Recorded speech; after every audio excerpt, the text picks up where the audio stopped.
Segment of the show for today. We're talking to Mr. Matthew Walker Jr., and of course the topic is the Freedom Rides, and Mr. Walker himself was a participant in the Freedom Rides in 1961. And of course, Mr. Walker, you were talking about that your voyage on the bus itself. Let's pick up at that point. Okay, we had left Montgomery, we had passed into Mississippi, and as I said, the bus was doing about 95 miles an hour when it came across the Alabama-Mississippi border. Shortly after we got into Mississippi, the bus stopped and was boarded by a good number of soldiers. I think they may have been National Guardsmen.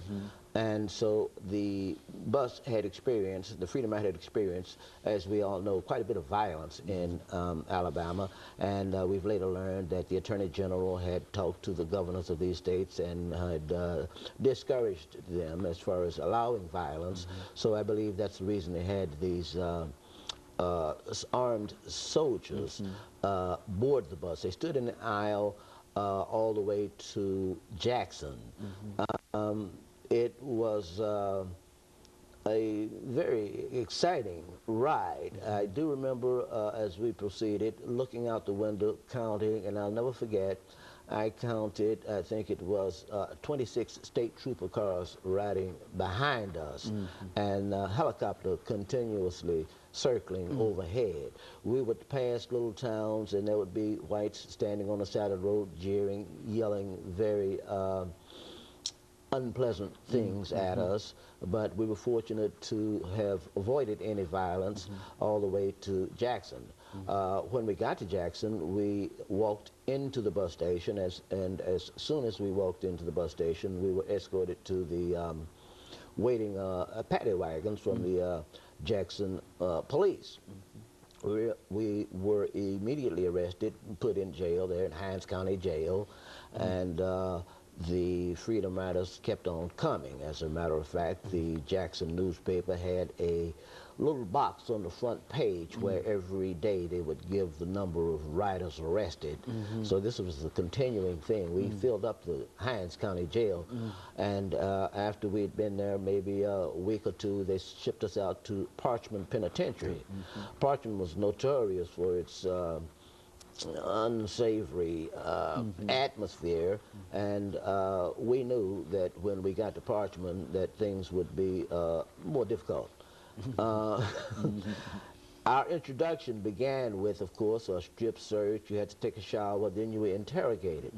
And the interrogation was such that you were sat in a chair surrounded by police, and if you answered without saying sir, you were immediately struck across the head with a billy club. Some of the riders were beaten up pretty badly at this stage, simply because they failed to say yes sir or no sir. We were dealt with rather harshly by the guards while we were in jail, and as a matter of fact, things got to the point where the lawyers complained to the Justice Department, and they finally, I think we may have been there for several weeks. I mean, we're talking 40 plus years ago, and my memory's not perfect, over 40 years. But I think we stayed at Parchman for several weeks, and we were finally released, rode back to Nashville on the train. One or two things that I do remember about the Hinds County Jail and the trip into Jackson, which I feel I should mention, is that on the way, once we got into the city of Jackson, of course, with the big police escort and so forth, everybody knew this was a bus full of Freedom Riders. The reaction of the whites was hostility. They would yell things and so forth. And the black people were so happy to see us. You could see them waving, and some of them were actually crying because they were just so moved that somebody would come down there and try to do something about the situation. While we were in jail to protest being arrested, we did go on a hunger strike right there in Hinds County, and the locals would send us just about every day care packages with candy bars, cigarettes, and so forth. And since we were on a hunger strike, we didn't eat anything, we just drank water, but several of us started smoking simply because the cigarettes helped kill the pain of hunger. The conditions in Mississippi were very oppressive at the time. I do remember one radio announcer making mention of how the Freedom Riders seemed to be so well organized and disciplined, and this fellow was an announcer on a local black radio station there in Jackson. Because of this favorable comment, he was immediately fired from his job from that radio station. There were other prisoners in the jail at Hines County, and I can remember another prisoner who was doing 7 years in jail for stealing a sack of chicken feed. So this is just something to give you some idea of the kind of society that existed there at that time. But one thing I should point out that there were on that bus quite a number of white people who participated with us, and the thing about it with them was in earlier instances when there was violence, the white toughs would single them out and treat them a little more harshly simply because they regarded them as traitors and so forth. But throughout the movement, there have always been whites who have participated just as fully as blacks, and I think this is one point that needs to be made clear. You know, when you think about the legacy, you know, you and others were a part of that movement, and we know that there are so many problems today, and you know, dealing with in the environment and so many other things. We also understand that you're also involved in this environmental racism kind of thing. Let's have you over the last few minutes to say something about that. Well, my involvement in the environmental situation is something that more or less came to me because I live in an area of Nashville called Bordeaux, and Bordeaux happens to have an unusual number of unwanted facilities. One of the terms in the environmental scene often used is LULU, L-U-L-U, which stands for locally unwanted land use. There are many locally unwanted land uses in Bordeaux, things you wouldn't find in comparable communities around the city. We've got prisons in Bordeaux, we've got a massive oil storage tanks, we've got a massive insurance company, automobile junkyard, we've got a gun range in Bordeaux, and there is a large stagnant pond which may breed mosquitoes because of a dirt mining operation.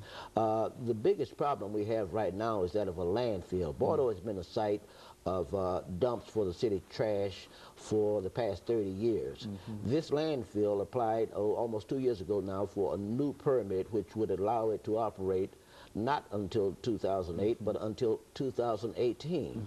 This permit would also allow them to take, in addition to what they're taking now, construction and demolition debris, it would also allow them to take in garbage, household and commercial.